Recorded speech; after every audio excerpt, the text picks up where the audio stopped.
The Minolta X-570. There's something nice about technology assists that don't ask for logins or sell your information to third parties. Minolta was a Japanese company that made cameras, printers, fax machines, and photocopiers, and the name Minolta stands for Mechanism, Instruments, Optics, and Lenses by Toshiba. Most people probably know it better as Konica Minolta from the merger back in 2003. 3 years later, in 2006, they announced that they were no longer going to make cameras and would sell some of its SLR camera business to Sony, although in 2017, they came out with a few non-SLR digital cameras. Minolta also did a few other noteworthy things along the way, like making the Minolta CLE with Leica, or their somewhat legendary Rocker brand line of lenses. The X570 came out in April of 1983, the baby brother of the more popular X700. The X570 was sold under the name X500 in Asia and Europe. 1983.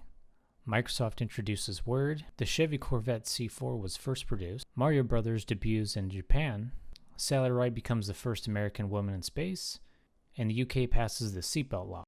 Look at that Minolta logo. It's just begging to be made with cyan and magenta. Just some new retro wave synth music, and you've got a popular Tumblr page that's all about that aesthetic. So let's go over some of the specs. It has an electronically controlled shutter up to 1/100th of a second. In manual mode, the user's set shutter speed is indicated by a blinking LED. To meter with this camera, all you have to do is touch the shutter release. You don't even have to press it at all.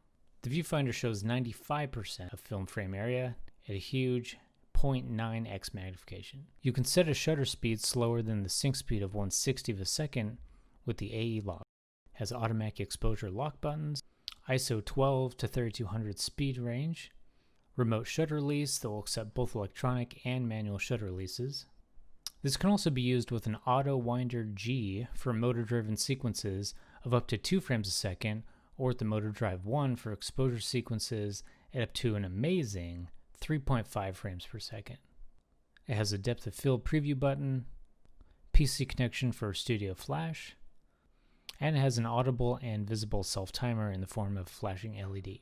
It's worth noting that the first version, the X370, was all metal as opposed to the plastic X570 and 700, and later re-released X370. The differences were mainly to small electronic tweaks that were done to the X570.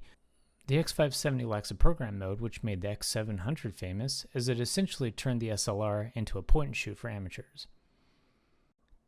The X570 only came in black, while the X500 came in chrome and black variations. You get a lot of hard 80s plastic, which isn't a bad thing really. I mean, it survived 36 years so far. The camera isn't heavy, but I wouldn't say it's feather light either. It feels like it might survive a fall on the sidewalk, but you definitely wouldn't want to test it. I feel like Minolta cameras often get overlooked. If you've ever been camera shopping, they just seem to fade into the background, even if they're right in front. The name Minolta is synonymous with retro memories for me. I'm sure my parents and everyone else has used a lot of Minoltas when they were little. Many of our first bus rides to school might have been from a Minolta. Who is the type of person to buy an X570? Well, it's probably that person who inherited another Minolta camera and lenses, or maybe just happened across one for sale in an autumn yard sale. Because film captures not only the image chemically, but maybe even the emotions in the air. Like the girl that got away, you have to hold on to that developed frame, like those memories. And they will fade a little each year, no matter what you do. Minolta isn't going to win you any cool points, and I can't honestly say that it does anything better than the Canon F1, or Nikon F3, or even a Pentax LX. But it doesn't do anything worse either. The only major downside I can tell is you don't have a digital version of this brand to move all your glass to if you decide to go digital, even though you can adapt all the lenses to Canon or Nikon or whatever you want. You may not want to use this camera, but just like your classic Super Nintendo or old family station wagon, the glow from the internal electronics and light seem to have that warmness that today's haven't earned yet.